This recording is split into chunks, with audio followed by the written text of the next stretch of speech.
There is a battery being manufactured in West Virginia, in a building that used to be a steel mill that stores electricity by deliberately rusting iron. It charges by turning that rust back into metal.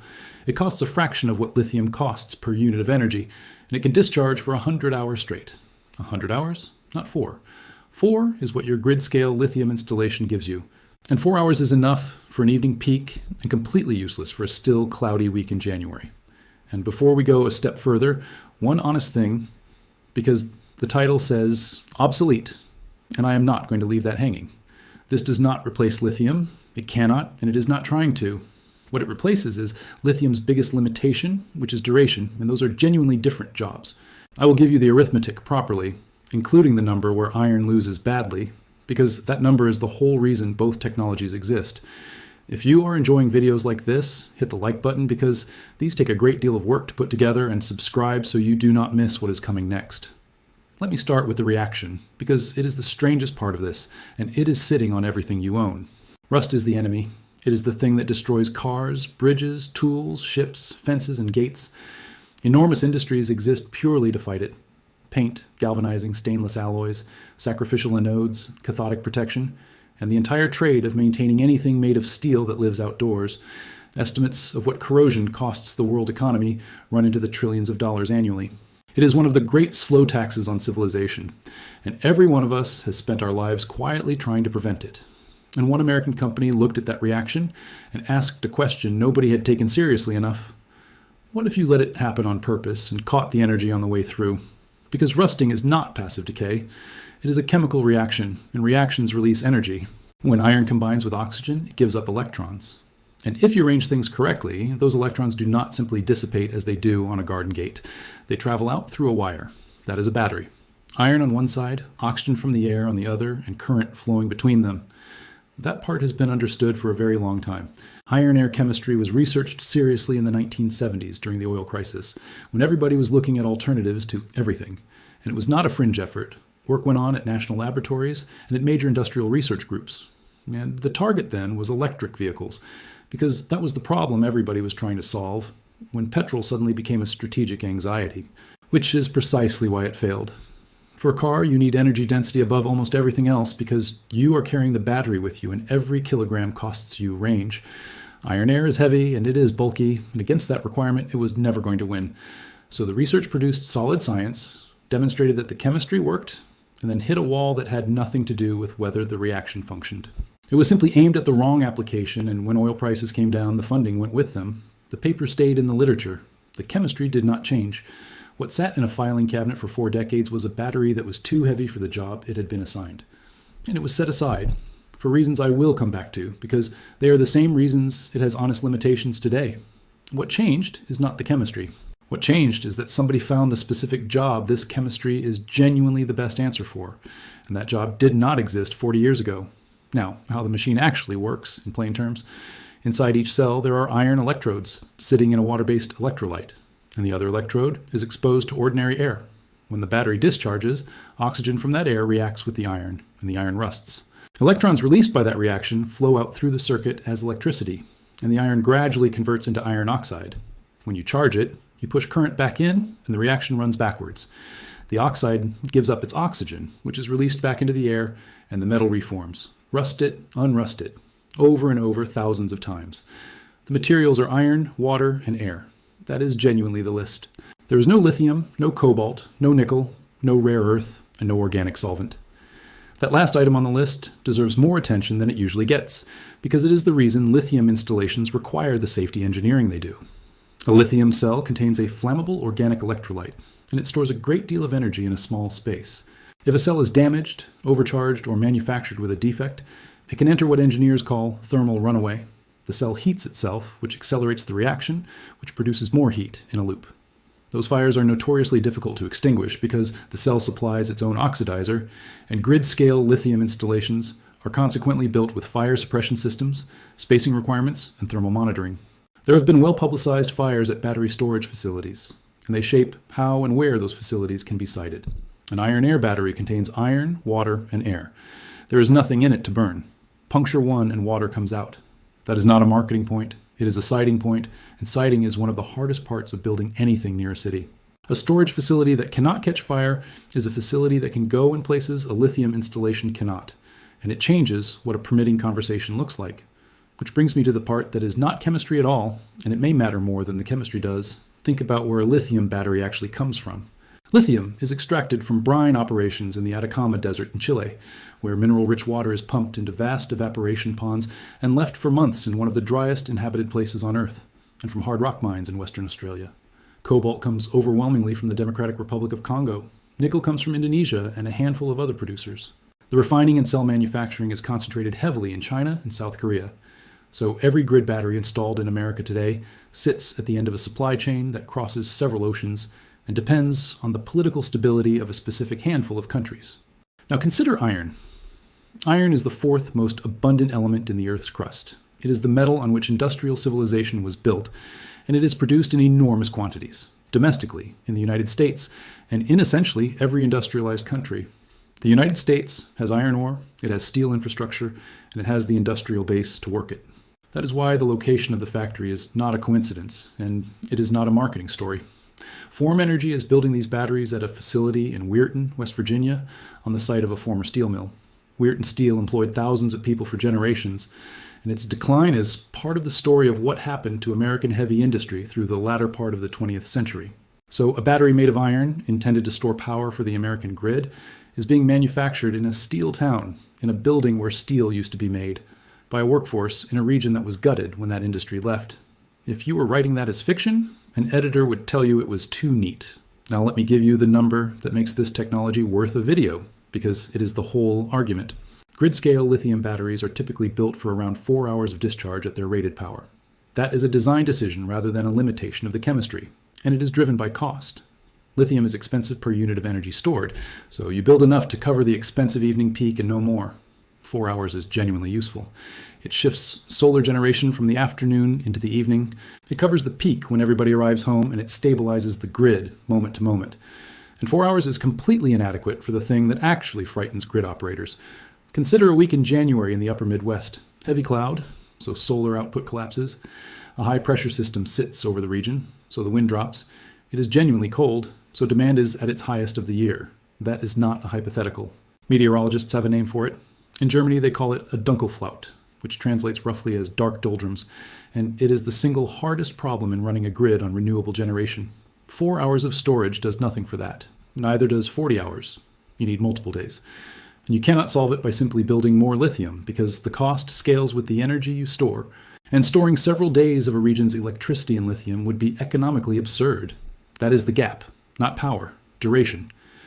And it is worth understanding why that gap is so hard to close with money, because it explains everything about why a completely different chemistry was needed.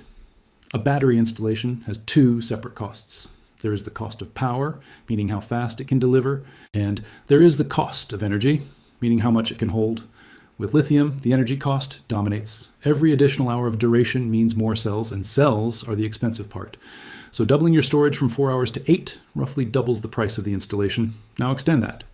Going from 4 hours to 100 hours is a factor of 25. Nobody's building that in lithium, at any scale, for any customer, because the arithmetic simply stops, which means the 4-hour standard is not a technical ceiling. It is the point where the accountant stops signing. A chemistry that is genuinely cheap per unit of energy changes which conversation you are having. If the storage medium is iron and water rather than refined lithium, cobalt, and nickel, then adding another 20 hours of duration is a question of building a bigger tank rather than buying more of the most expensive thing in the system. That is the actual innovation here, and it is economic as much as chemical. An iron air battery is designed for roughly 100 hours of continuous discharge, which is 4 days and change. It is not a better version of a lithium battery. It is a different tool for a problem lithium was never going to solve. Now the cost, because this is where the argument gets serious. Form Energy has publicly targeted a cost in the region of 1/10 that of lithium-ion per unit of energy stored. That figure deserves a moment because a tenth is not an incremental improvement. A tenth changes what is possible. It is the difference between storing a few hours of a city's power and storing several days of it using the same money. And the reason that figure is even conceivable comes back to the materials. You're not buying refined lithium carbonate, cobalt, and nickel from a global market. You're buying iron. Now let me deal with the doubt you should be sitting with. Because if this were straightforwardly better, every utility in America would already have ordered one. Iron air has two genuine, serious drawbacks, and I am not going to soften either. The first is efficiency, and it is significant. Round-trip efficiency is the fraction of the electricity you put in that you get back out. Modern lithium systems achieve somewhere around 90%, which is excellent. Iron air is far worse. The figures discussed for this chemistry sit in the region of 50%, which means roughly half the electricity you put in never comes back. That sounds disqualifying, and it is the reason iron air was set aside in the 1970s. But look at what changed. In a world where every kilowatt hour is generated by burning fuel you paid for, losing half of it is unthinkable. In a world with enormous quantities of solar and wind generation that periodically produce more than the grid can use, power that is currently curtailed, meaning turbines are feathered and panels are switched off because there is nowhere to put the output, the arithmetic is completely different. Losing half of electricity that would otherwise have been thrown away entirely is not a loss. It is a recovery. And that thrown away electricity is not a rounding error. It has a name, curtailment, and it is a growing and genuinely frustrating problem. On a bright, breezy spring afternoon in a region with a lot of renewable generation, the grid can find itself with more electricity than there is demand for. Prices in wholesale markets can go to zero, and in some markets they go negative, meaning generators are effectively paying somebody to take the power. At that point, the operator has no choice. Turbines are feathered. Solar farms are told to reduce output. Perfectly good generation is switched off because there is nowhere to put it. Now consider what a 50% efficient battery does with that. It takes electricity that was worth nothing, or worse than nothing, and stores half of it for a January evening when the same electricity is worth a great deal. That is why the efficiency argument which killed this chemistry in the 1970s has quietly reversed. Efficiency matters enormously when every unit of input is expensive. It matters far less when a large share of your input would otherwise have been discarded. The chemistry did not improve.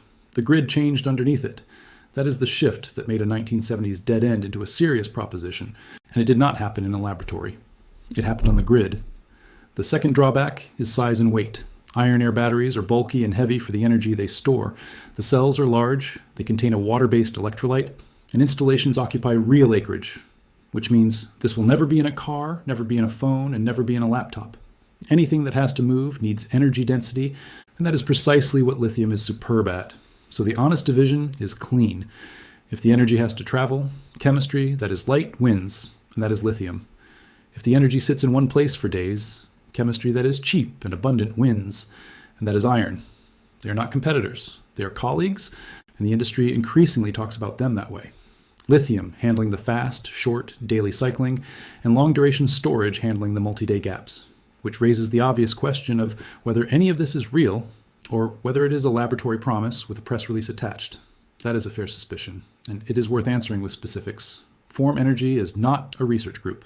It is a manufacturer with a factory, and that factory is in production in Weirton. The company has announced projects with utility partners across a number of states, including work in Minnesota, Georgia, New York, and California, with utilities that do not sign agreements for technologies that do not exist. It has attracted very substantial investment, including from major industrial and steel sector backers, which is not the profile of a speculative idea. And the identity of the customers matters more than the size of the investment because of who they are. Regulated utilities are among the most conservative buyers in any industry. They operate infrastructure that must not fail, they answer to state regulators for every dollar they spend, and they have to justify capital expenditure in public proceedings, where opponents can challenge it. A utility does not sign an agreement for an unproven technology because it finds the science interesting. It does so because it has a specific problem, has looked at the alternatives, and has convinced a regulator that this is a reasonable way to spend ratepayer money. So, when several utilities in different states independently reach that conclusion, that is a meaningfully different signal from a startup announcing a partnership. It is not proof. Regulated utilities have backed technologies that did not work out, but it is the closest thing to due diligence that exists in this industry, and it has been done by people whose careers depend on getting it right. And West Virginia and the federal government have both put public money behind the facility, which is a political bet as much as a technical one. None of that guarantees success. Plenty of well-funded energy companies with real factories have failed, and I will come back to a specific one because it is instructive. But it does mean this is past the stage where the honest description is a promising laboratory result. Now, the thing that makes this genuinely interesting beyond the technology, which is what it means for where power is made. The lithium supply chain concentrates enormous strategic leverage in a small number of countries. That is a well-understood problem. It is discussed openly at government level, and it is the reason several nations are spending heavily to build domestic battery manufacturing. A storage technology built from iron changes that calculation, because iron is not leverage. Everybody has iron. And there's a second effect that matters just as much and gets discussed far less.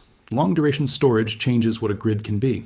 With 4 hours of storage, a region running heavily on renewables still needs backup generation for the bad weeks, usually gas plants sitting idle most of the year, expensive to maintain, fired up occasionally. With multi-day storage, a much larger share of that need can be met by stored energy that was generated during the good weeks, and the case for keeping fossil plants on standby weakens considerably. That is the actual prize here, not a better battery, a different shape of grid. Now, the honest limits, because I promised them, and because any technology worth taking seriously has them. The efficiency figure is the first, and I have given it to you. Roughly half, against roughly 90% for lithium. That is a real cost, and it is the central trade. The second is that it is slow. This is not a technology for responding to a frequency dip in milliseconds. It discharges over days by design, and grids need both fast response and long endurance. So this does not remove the need for other equipment. The third is footprint. These installations take space, and space is not free, particularly near cities where the demand is. The fourth is that it is early. The chemistry is well understood, and the manufacturing at this scale is not, and there is a great deal of engineering between a working product and a mature industry. Cell degradation over thousands of cycles across a genuine 20-year service life is exactly the sort of thing that only reveals itself over 20 years. And the fifth is the one worth being blunt about. Energy storage is a graveyard of good ideas that could not reach cost at scale. Aquion Energy made a genuinely non-toxic, non-flammable saltwater battery from abundant materials. It worked. The company went bankrupt in 2017 because being safe and abundant was not enough against a falling lithium price and better energy density. That is not a prediction about iron air. It is a reminder that in this industry, the technology working is roughly the first third of the problem, and the manufacturing cost curve is the other two-thirds. So the honest verdict is that this is the most credible long-duration storage technology currently in production, that it is being built at industrial scale in the United States right now, and that whether it becomes infrastructure or a footnote will be decided by manufacturing economics over the next decade, rather than by chemistry. Now, the $20 in the title, because I owe you an explanation of that. You cannot buy one of these. There is no consumer product. There will not be one. And this is grid equipment rather than something for a shed. What you can do is buy iron powder for a few dollars and understand the reaction with your own hands, because the chemistry underneath this is genuinely accessible. The disposable hand warmers sold every winter are the same reaction. Inside that packet is iron powder, salt, water, and a little carbon.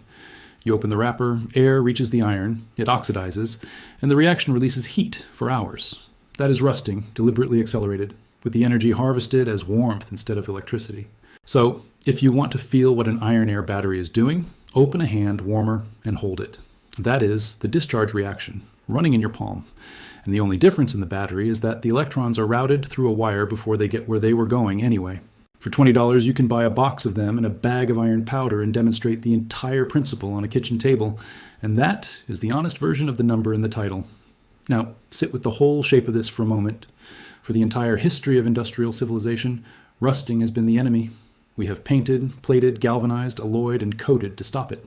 We have bolted sacrificial zinc to ships and buried anodes beside pipelines. We have spent an amount of money on preventing this one reaction that is difficult to comprehend. And it turns out that reaction is a battery, and always was. And the only thing that had to change was our reason for wanting it to happen. Iron rusts, because iron wants to rust. It is one of the most reliable chemical processes on Earth, and it will happen whether anybody is watching or not. That reliability, which has been a curse for every engineer who ever specified a steel structure, is exactly what you want in a battery that has to sit in a field and work for 20 years. There's a version of this story where somebody invents an exotic new material in a laboratory and it changes the world. That is the story we are used to being told. This is the other kind. Somebody looked at the most ordinary metal on the planet and the most familiar chemical reaction in daily life and noticed that the thing everybody was fighting could be turned around and put to work. And they are building it in a steel town, in a steel mill, out of iron. Which leaves a question genuinely worth arguing about in the comments. If long-duration storage does work at scale and a grid can genuinely ride out a still cloudy week on stored power, then the last hard argument for keeping fossil plants on standby quietly disappears. So which do you think decides this? The chemistry or the cost per kilowatt hour on a factory line? Because history says it is almost always the second one, and history has been wrong before. Tell me in the comments.